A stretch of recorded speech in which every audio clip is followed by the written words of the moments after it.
Hey guys, welcome to the Fly with the Guys YouTube channel. I'm Carl and this is my 1939 J3 Cub that I am super excited to be owning right now. It is a project and yes, we are going to fix it. And in today's video, I'm going to go through all the things that I found wrong with the airplane. No, I did not get a pre-buy on it because, yeah. Anyways, let's get into it.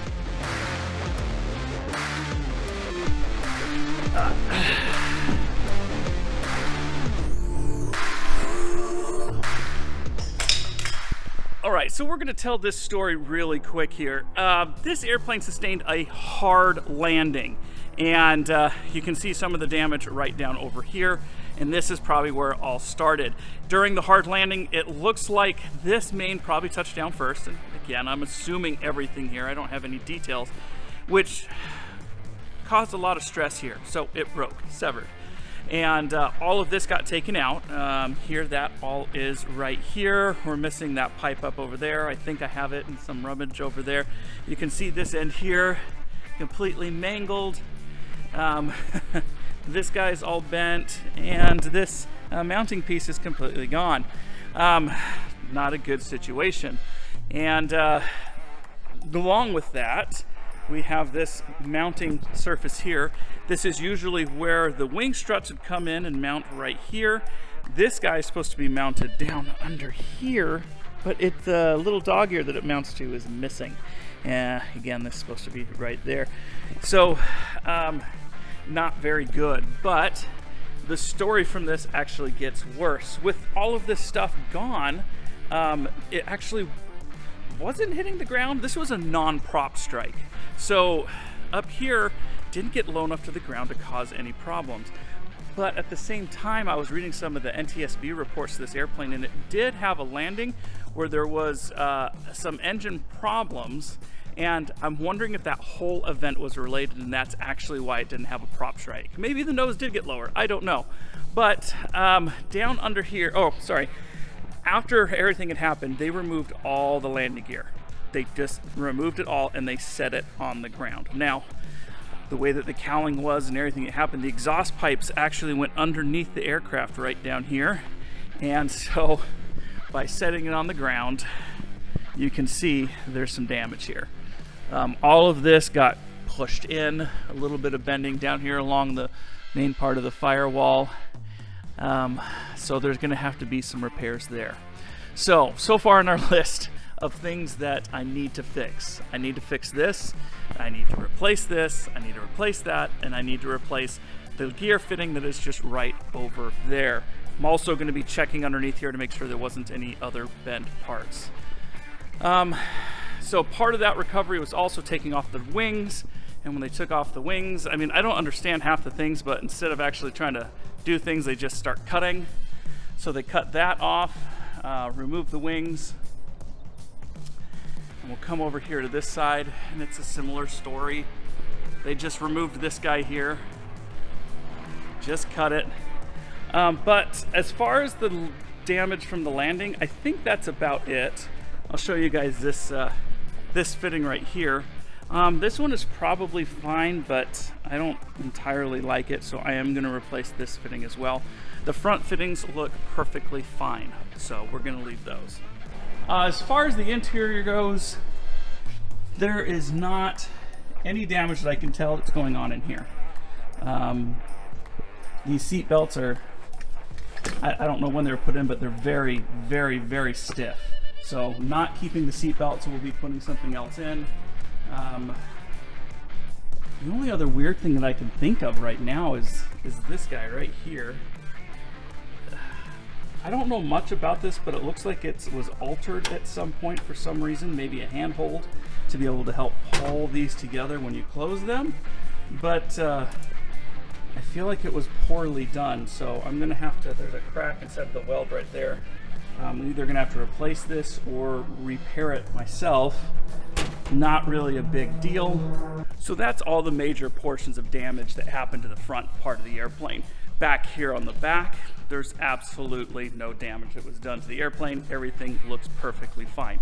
Now, there was some stuff that happened to the wing, so let's go take a look at that, but I forgot to open this other hangar door, so.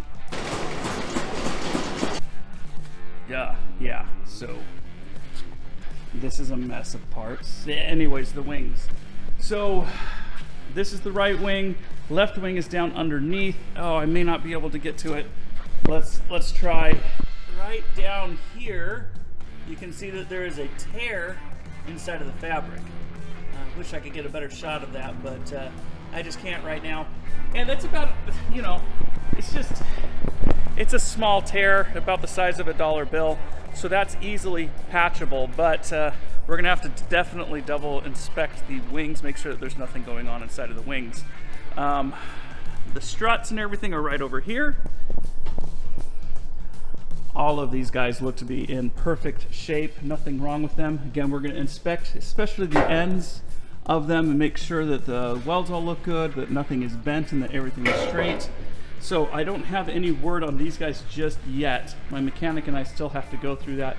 We were tinkering with the engine just a little while ago and just kind of assembling how that looks. But some of the other damage. All right, I told you guys that the exhaust pipes, that they just set it on the ground, and you can see some of the remnants of that right here with all the scratching and things that are going on, and this broke right here. So I'm either gonna have to fabricate something completely new from here out, or just get this tab re-welded on, which actually will probably work just fine. So we're gonna probably end up doing that.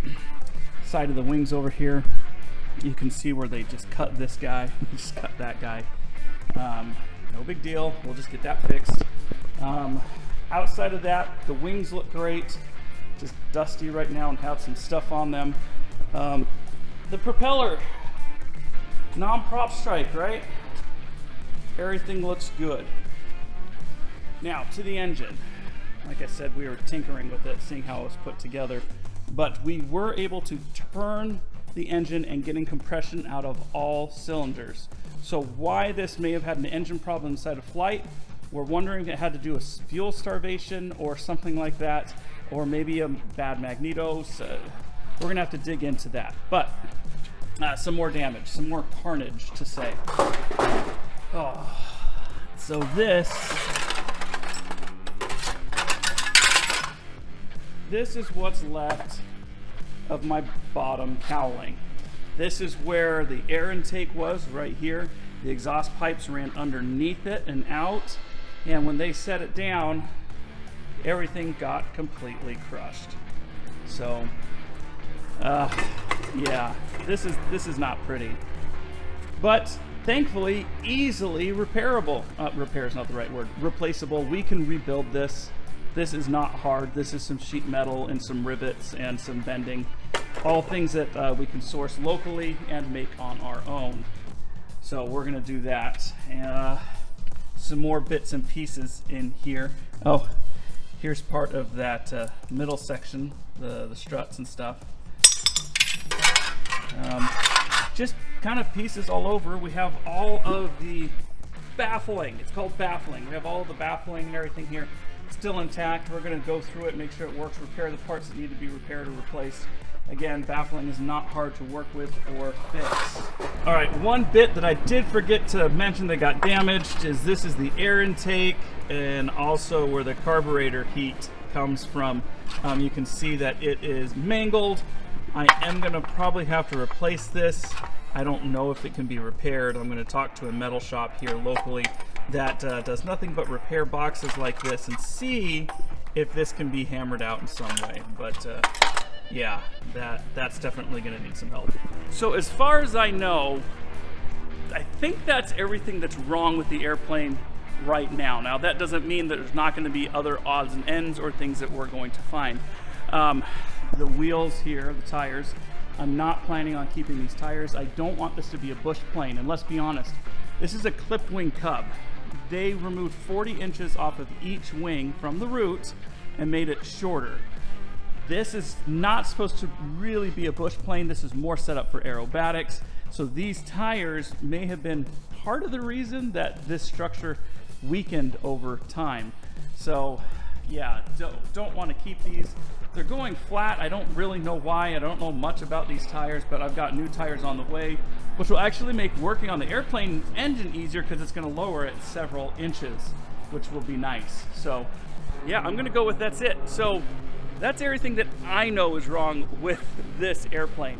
So I told you that my mechanic and I were playing with the engine and starting to piece together some of the puzzle that was there. But next video, I think I'm going to have him do a full inspection on this and see if he can find anything else. And you guys, hope you enjoyed this video. If you did, go ahead and give it a thumbs up and make sure to check out the previous video on the channel page that shows you where we picked this thing up. But as always, share aviation wherever you can, and we'll see you in the next one.